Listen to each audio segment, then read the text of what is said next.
Good evening, good people. Mark Holmes here, and as always, I want to say thank you all for watching, commenting, subscribing, and being part of the Jobu Sports Report. Without you guys, as well as you ladies, you know that this literally does not work. Sitting here not knowing what to say. I ended my stream early tonight. I finally just had enough of shit.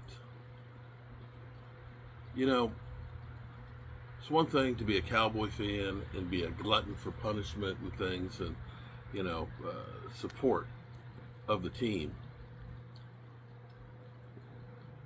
But the world is so full of hate.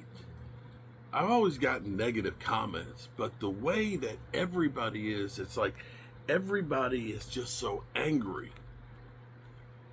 And the thing that has always been, at least for me, that's been good about my channel is we can disagree. Because I got Leo, I got Momo, I've got fans from other teams, like rest his soul, Rashid and Aisha Robinson and stuff.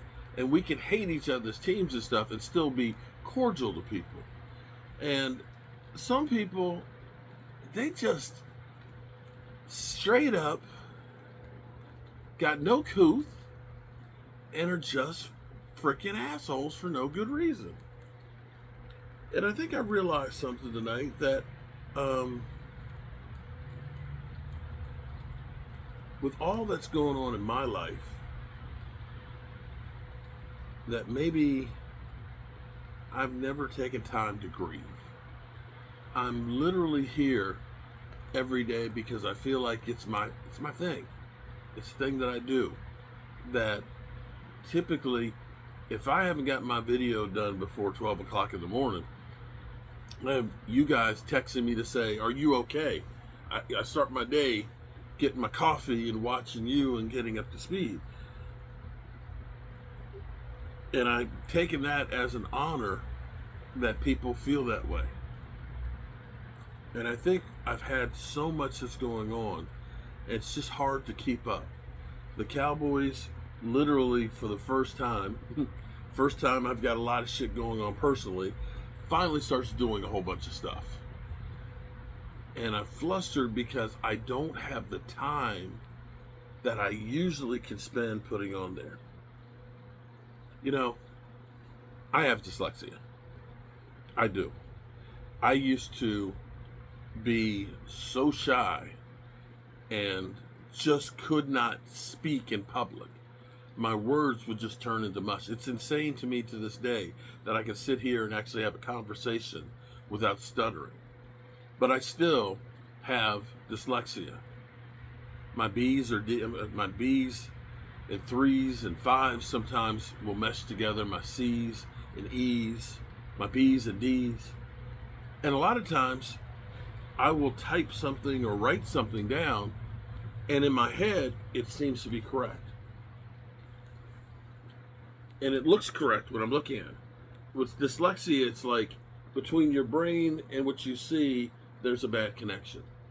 There's a lot of people that have dyslexia. Tom Cruise is one of them. Albert Einstein is one of them.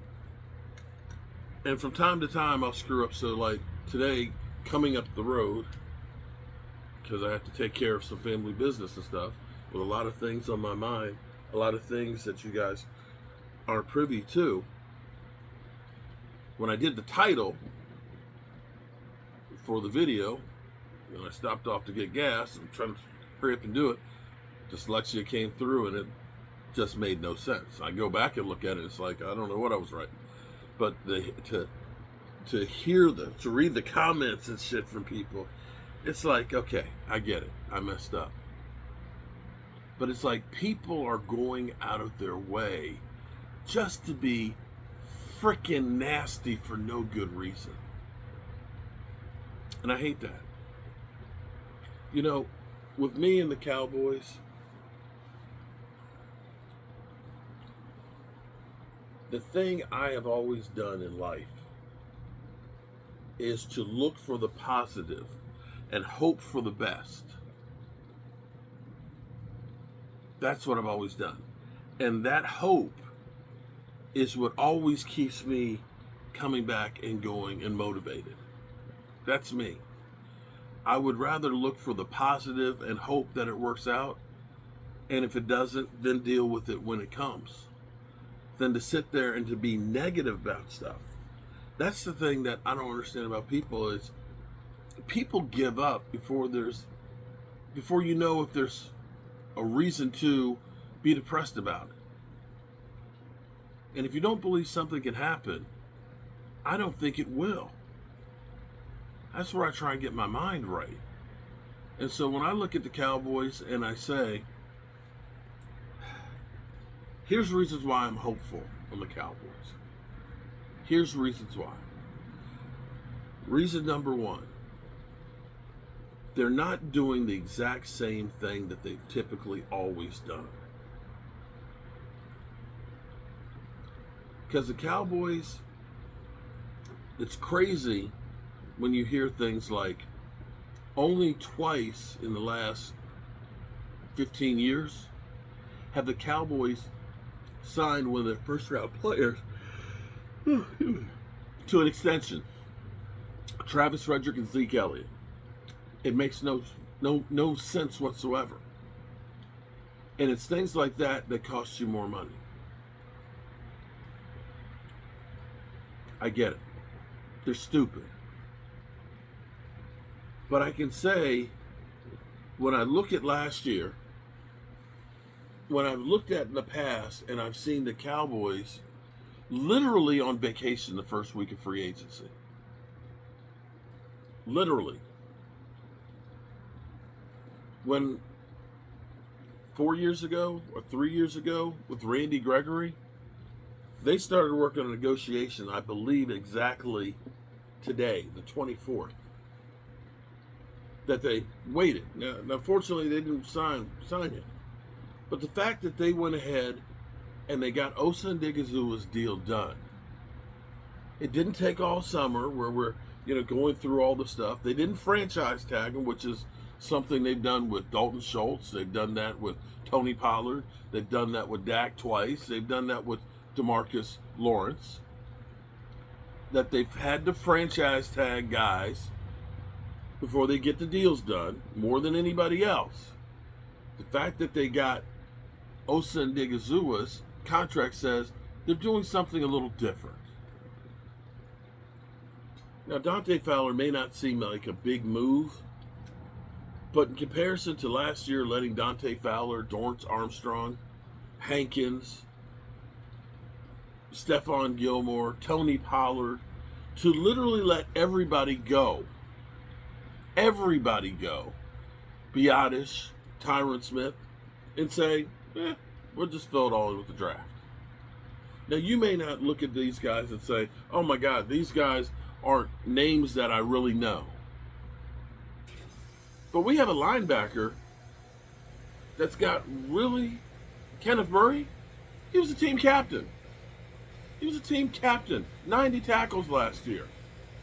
Stayed healthy the whole season. Do you know how many linebackers we have drafted that have been injured? Damone Clark literally got drafted and had his spine fused together. Jalen Smith, drop foot, anyone? Most teams stayed away from him because they said he may never play again. Leighton Vander Esch, neck issues before he was drafted. Sean Lee. Cowboys actually got 2 linebackers that are at least healthy to start. Not an Anthony Barr like we did in training camp. Because I was in Oxnard when we looked around and said, Leighton Vander Esch is the only linebacker we have really on the roster that has experience. And he's got a neck that can go at any time. So what did the Cowboys do? In training camp, bring in Anthony Barr, who was recovering from an ACL. So we didn't wait till training camp to try and see what's left. They went out there They tried to get pieces, as many as possible, and I don't think they're done. I don't think they're done. I think they're trying to be wise about making sure we get those comp picks for next year. There's no rush.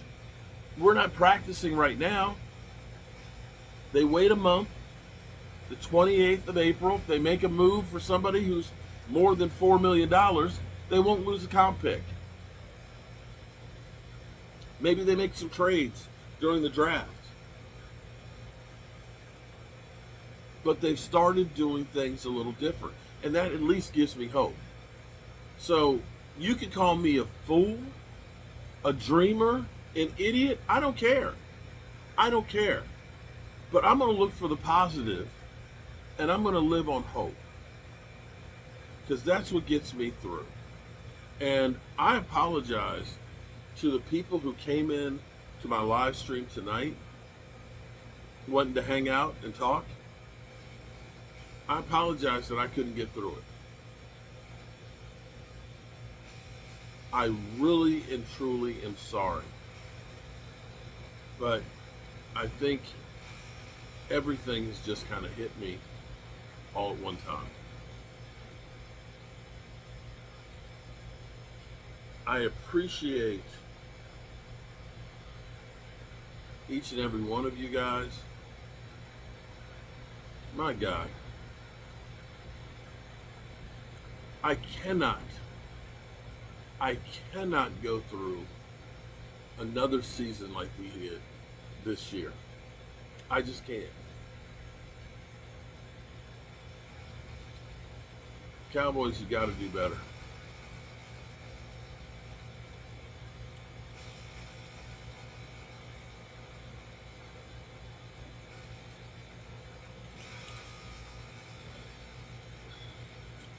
Keep telling y'all,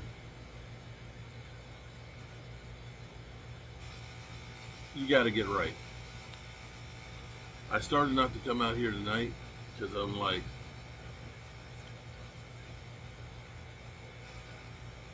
I didn't know what to say, but I didn't want to leave what happened on my live stream as the last thing I do today. As I've learned over and over again, tomorrow's not promised. And if I'm not here tomorrow, I wouldn't want what happened on my live stream to be the last thing that you guys see. And that's why I always tell you guys, tell the people you love how much you love them, because you might not get the chance again. Good night, everybody, and I love you.